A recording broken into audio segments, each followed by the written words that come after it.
He was the first black president of South Africa. Welcome to WatchMojo.com, and today we'll be taking a look at the life and accomplishments of Nelson Mandela. Born July 18, 1918, in a South African village, Nelson Mandela was first in his family to attend school. A talented student who showed rebellious tendencies early on, he was expelled from university for his involvement in a boycott against the institution. It was expected Mandela would become chief of his tribe like his father, but instead he chose to study law. It is absolutely important that you have the knowledge to serve your country and your people. By 1944, Mandela joined the African National Congress, or ANC. This left-wing political party wished to give equal rights and freedoms to the entire country. Within the party, Mandela was part of a group that formed the ANC Youth League, and this offshoot used grassroots methods to get their point across, including boycotts, strikes, and general civil disobedience.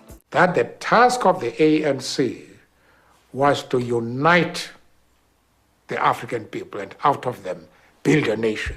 In 1948, the National Party was elected to government, and following that, it instituted a legal system of racial segregation called apartheid.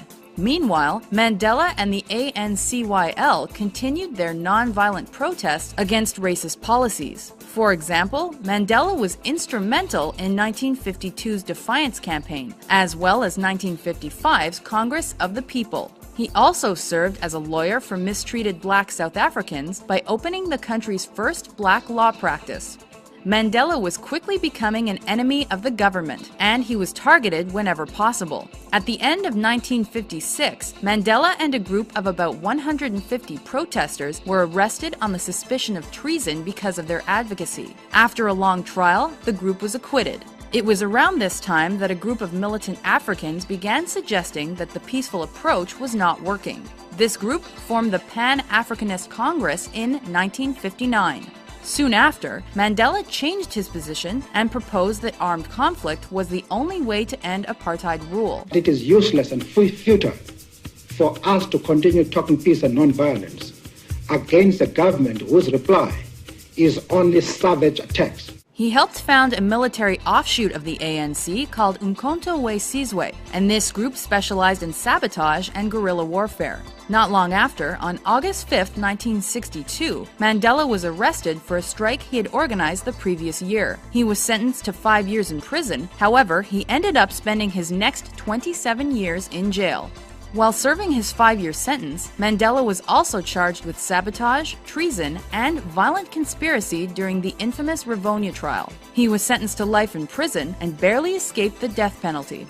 Mandela's first years were spent in a prison on Robben Island, but he was transferred in 1982. He was treated poorly as a black prisoner, however he did manage to earn a Bachelor of Laws degree through a correspondence program. During this time, Mandela's profile grew, and he became an international symbol of anti-apartheid resistance. On more than one occasion, the government offered Mandela his freedom in exchange for the abandonment of his beliefs. Each time, he refused.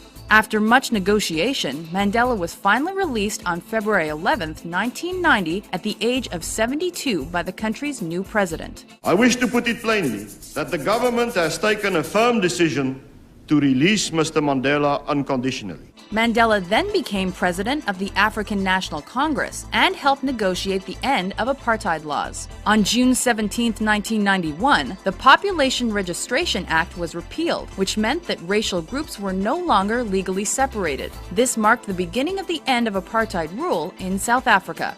The country held its first democratic elections on April 27, 1994, with the ANC taking 62% of the vote. On May 10, 1994, Nelson Mandela was sworn in as the first black president of South Africa. He spent his term rebuilding the economy and uniting the country. He even used the country's national rugby team as a rallying point for all citizens and as a way to bring the country onto the world stage in a positive light. When his term ended in 1999, Mandela retired from active politics. Despite leaving public life in 2004, Mandela convened a group of world leaders called the Elders in 2007. With figures like Desmond Tutu, Jimmy Carter, and Kofi Annan, the group aimed to resolve world problems like poverty, AIDS, and climate change. Among his many honors, he was awarded the Nobel Peace Prize in 1993. Even after leaving public life, Nelson Mandela is one man who continued his lifelong crusade for a better world.